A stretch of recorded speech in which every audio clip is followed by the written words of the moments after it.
Images of Lee Kuan Yew overlook mourners at the hospital where he died. It's where people have been coming the last few days to deliver their get well messages. Now it's to send their condolences. Tony Wong is a retired civil servant. He was a teacher for decades. When he heard the news that Lee Kuan Yew had died, he was in pain.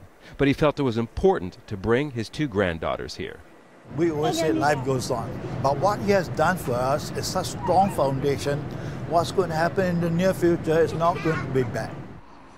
Flags of the small nation were lowered to half-mast to honor the passing of who many felt was the father of modern Singapore.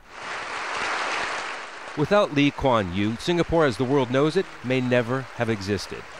Born in 1923, the fourth-generation Chinese Singaporean saw his homeland occupied, first by the British and then by the Japanese. After training as a lawyer in Britain, he became Prime Minister in 1959, a post he would hold for 31 years. Under his leadership, Singapore was transformed from a tiny, impoverished island with no natural resources into a high-tech metropolis. Lee's strong leadership also had a darker side. As citizens of Singapore, Political opponents often found themselves in court. Some ended up bankrupt. Freedoms were micromanaged along with the economy.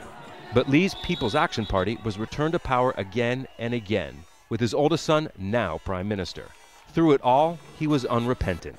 If I ran a Western-style democracy and took a straw poll and went according to the poll, we would have come to grief.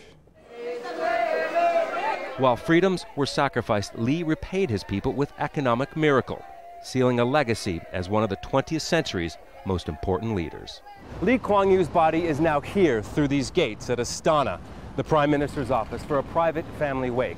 On Wednesday, it'll be moved to Parliament House, where it'll lie in state until Saturday. That way, the people of this nation in mourning can pay their last respects.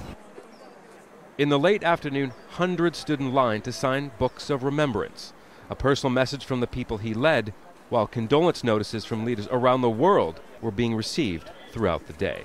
Scott Heidler, Al Jazeera, Singapore.